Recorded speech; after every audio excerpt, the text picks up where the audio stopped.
बकौल शायर।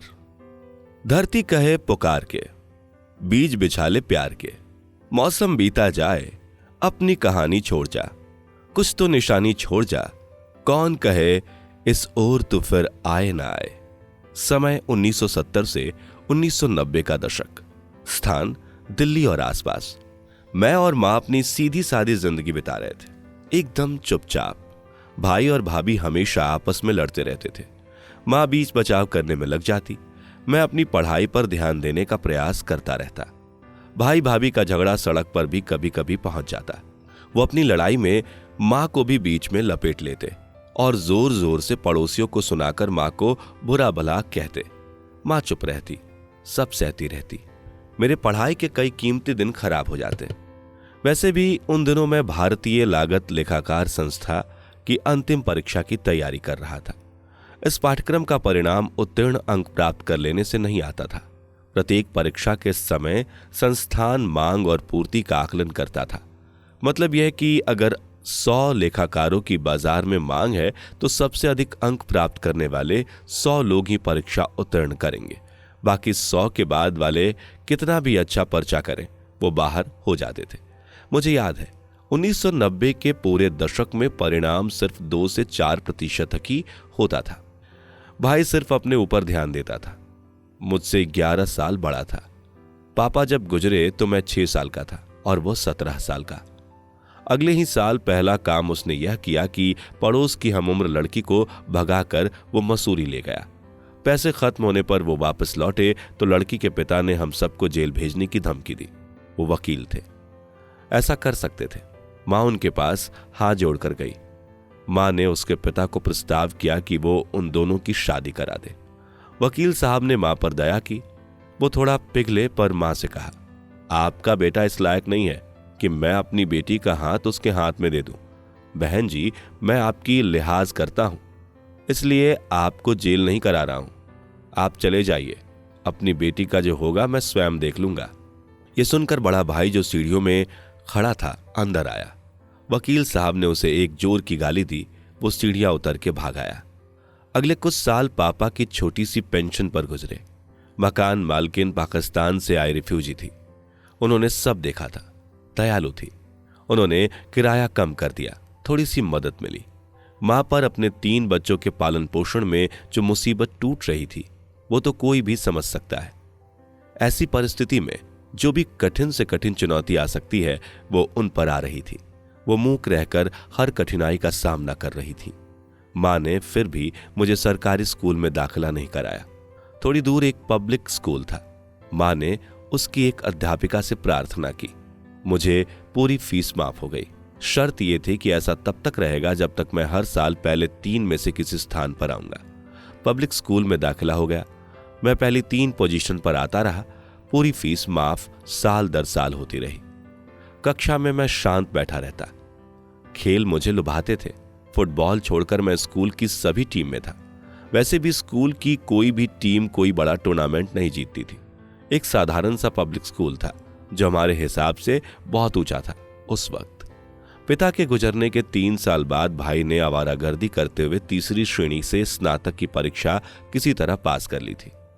अब मां ने फिर मोर्चा संभाला। पिता के सरकारी दफ्तर में वो जानकारी निकालने लगी उसकी सरकारी नौकरी के लिए। एक तत्कालीन मंत्री ने सहायता की। मां या बेटे में से किसी एक को क्लर्क की सरकारी नौकरी मिल सकती थी। मां ने बड़े भाई को बिना सोचे समझे नौकरी दे दी। कुछ समय तो ठीक चला, पर भाई का बुरा और अक्खड़ स्वभाव बार बार सामने आने लगा।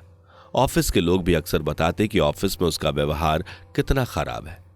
अब मां को भाई की शादी करनी थी, पर भाई की बदनामी आड़े आ रही थी। मां को भी पता था कि यह एक मुश्किल सफर होगा सबके लिए। एक दिन एक खानदानी लड़की देखी गई। 4 बहनों में से एक बहन। मैं, दीदी और मां लड़की देखने मंदिर में गए। मुझे और दीदी को पसंद नहीं आई। मां को भाई को पसंद आ गई। मां को इतना ही काफी था, शादी हो गई। पंडितों के हिसाब से 36 में से 32 गुण मिलते थे। जनपत्री के अनुसार लगा उन्होंने उल्टा देख लिया था। पहला साल तो ठीक ठाक गुजर गया। दूसरे साल से झगड़े शुरू हो गए और हर साल बढ़ते गए। दिन दूनी रात चौगुनी तरक्की। फिर सब सीमाएं खत्म होती चली गई।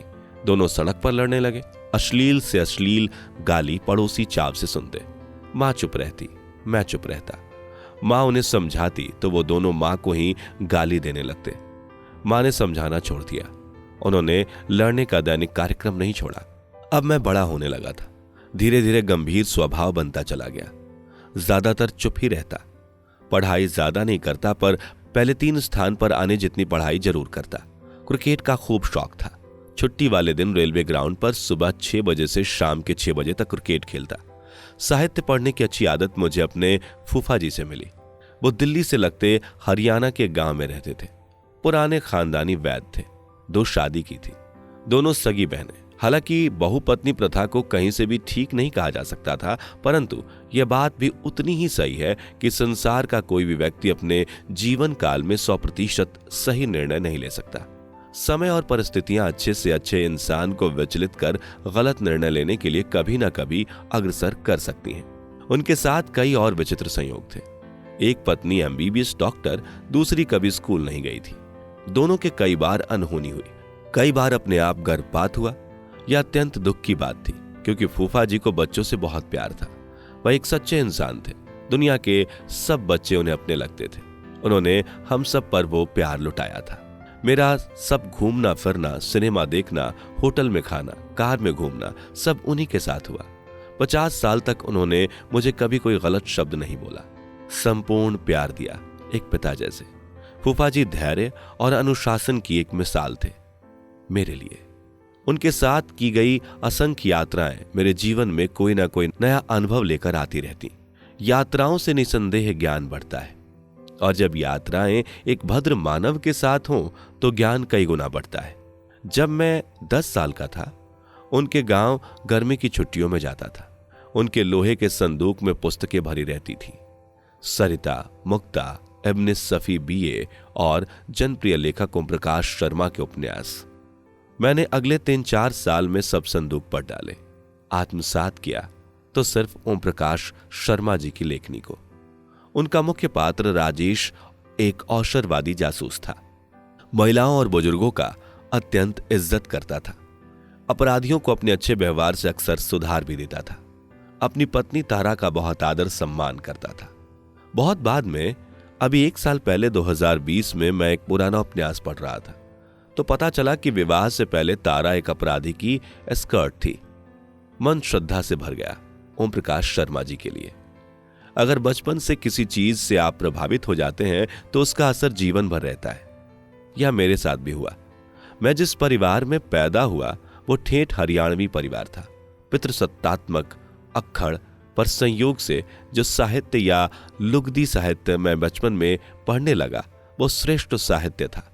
प्रेमचंद, शरत चंद्र, बंकिम चंद्र, मोहन राकेश, रांगेय राघव, यशपाल, अज्ञेय और ओम प्रकाश शर्मा जी इत्यादि का। इससे सबसे बड़ा लाभ तो यह हुआ कि मैं महिलाओं का सम्मान करने लगा। मुझे पता लगने लगा कि महिलाएं कितनी मजबूत और ताकतवर होती हैं। मुझ में मानवीय गुणों का विकास होने लगा। दिल दरिया बनने लगा। महत्वाकांक्षाएं मानवीय होने लगी। भौतिकवाद से मैं कम प्रभावित रहता। एक अलग ही व्यक्तित्व बनने लगा। फूफा जी का अत्यंत आभार किताबों और साहित्य से मेरा प्रथम परिचय कराने के लिए, वरना मैं नहीं होता। ये कहानी भी लिखने लायक नहीं होती। सबसे बड़ी बात है, मैं प्रभा को एक नजर में नहीं पहचान पाता। मैं अपनी जिंदगी के पास से निकल जाता और कभी नहीं जान पाता कि मैं क्या खो रहा हूं। मैं अपनी नायिका ढूंढ रहा था। सालों बाद मेरी 29 साल की आयु में वो मुझे सही जगह मिली। दिल्ली से 100 किलोमीटर दूर एक गांव में। उससे भी बड़ी बात यह है कि मैं उसे एक नजर में पहचान पाया। इसके बाद मैंने अपनी जिंदगी में कुछ भी नहीं मांगा। जिंदगी इससे ज्यादा कुछ दे भी नहीं सकती थी। जब उसने अपनी सर्वश्रेष्ठ कृति मुझे उपहार स्वरूप दे दी तो अब जिंदगी के पास कुछ बचा ही क्या था।